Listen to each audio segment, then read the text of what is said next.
El asesino serial que se escondía detrás de la apariencia de una dulce abuelita, pero ella fue quien mató a 9 personas. Acompáñanos a conocer más sobre el caso de Dorotea Puente.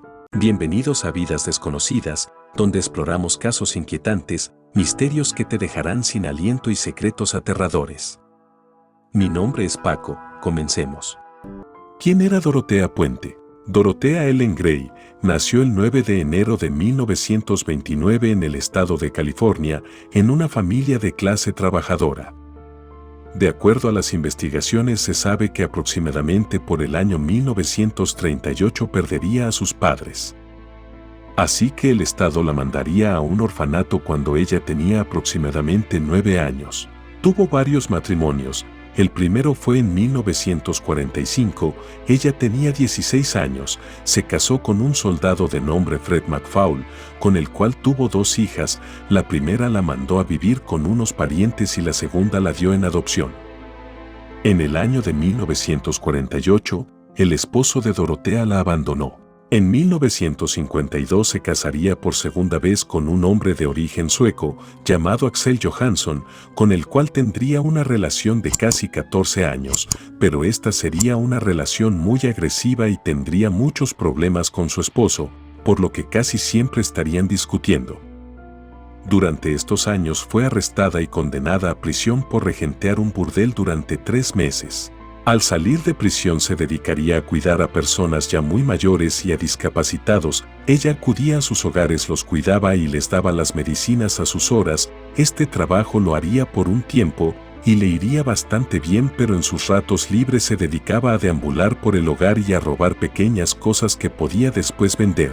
A principios de 1966 ella contaba con 47 años. Se divorció de Axel y meses después se casaría con Roberto Puente en Ciudad de México, y aunque solo el matrimonio duró aproximadamente 2 años, ella conservaría ese apellido hasta el día de su muerte. Tras el divorcio con Roberto, se mudó a Sacramento, donde rentó una casa amplia en la que atendía a personas mayores y personas con discapacidad. Cuando empezó a tener éxito tenía la casa llena y muchos vecinos la querían, porque a decir de ellos era una muy buena persona. Su apariencia canosa le hacía ver con más edad de la que tenía. Se dice que en una ocasión se había lastimado la rodilla y no podía caminar muy bien, pero tenía que realizar un trámite y cuando llegó a las oficinas, tuvo preferencia por su edad. Ella quedó sorprendida y de ahí empezó a interpretar ese papel de una dulce abuelita. Ya en este tiempo empezaba a cobrar la pensión de algunos inquilinos, pero como no todos estaban de acuerdo que ella cobrara, ella empezó a falsificar la firma de algunos inquilinos para quedarse con la pensión. No pasó mucho tiempo cuando fueron detectados sus fraudes. La fiscalía la acusó por 34 cargos de fraude y tuvo una condena de prisión, aunque esta fue cambiada por una multa y libertad condicional, debido a su labor como cuidadora, aunque también en su sentencia se le impuso que ya no podía cuidar ancianos. Dorotea siguió con su trabajo y consiguió una amiga llamada Ruth Monroe. Esta amiga ayudaba a Dorotea a cuidar y administrar las medicinas a los ancianos. Sin embargo, Ruth muere a los 61 años y, a decir de Dorotea, fue un suicidio porque últimamente su amiga andaba muy deprimida. Los hijos de Ruth negaban esa versión. La policía intervino y por medio de la autopsia se dieron cuenta que la causa de la muerte había sido por una sobredosis de codeína y paracetamol, así que simplemente se declinó como un suicidio. Más tarde, en 1982, Dorotea fue acusada por un inquilino de haberlo drogado y quitarle todo su dinero. Cuando se investigaron los cargos, se le acusó formalmente y fue sentenciada a 5 años de prisión. Dorotea salió de prisión a principios del 1985 y siguió con su negocio de albergue para ancianos. Pero todo llegaría a su fin en 1988. En noviembre de 1987, una encargada de los servicios sociales tenía asignado a un paciente con esquizofrenia leve y, dada la situación por la que atravesaba, la empleada de los servicios sociales llamada Jill pensó en ponerlo en una casa de asistencia al paciente llamado Bert. Por recomendación de algunos asistentes de los servicios sociales le recomendaron llevarlo al Samaritano, un albergue para ancianos y gente con discapacidad, atendido por una dulce abuelita que les daba sus medicinas, además de comida caliente.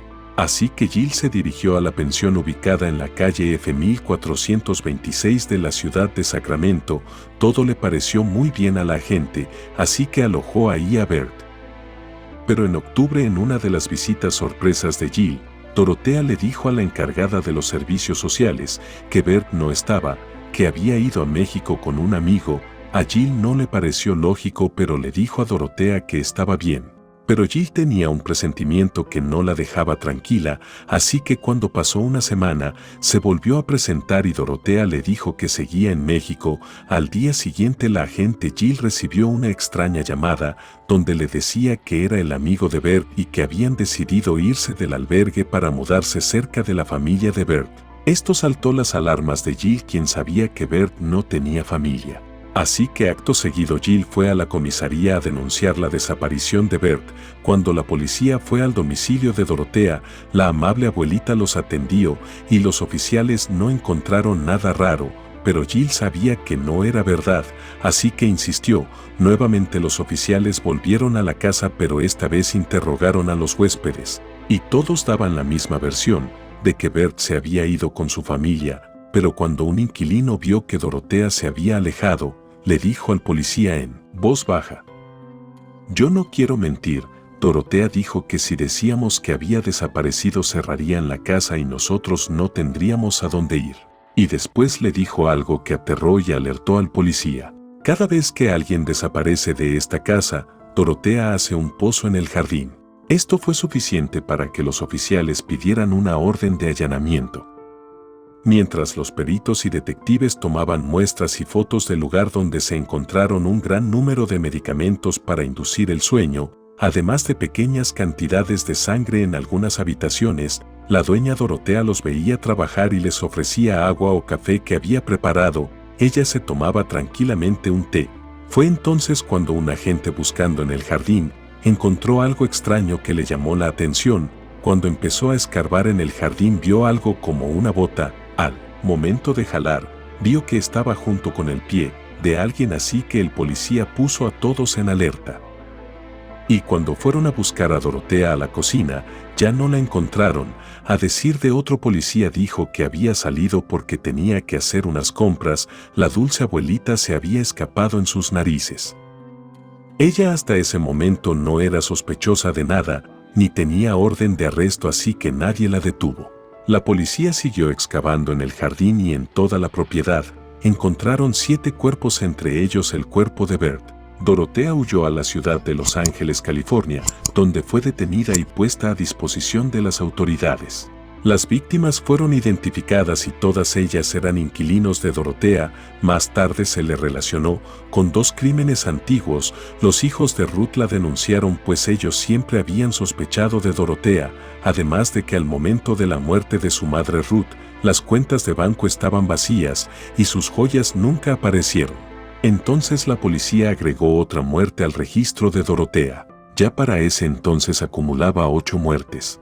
La 9ª muerte vino cuando un investigador logró conectar a Dorotea con un cadáver que habían encontrado flotando en un río en 1986. Su nombre era Everson. Él había sido pareja de Dorotea cuando ella salió de prisión en el año 1985. Fue largo el proceso, que empezó en octubre de 1992 y duró exactamente un año. La fiscalía llamó a 130 testigos.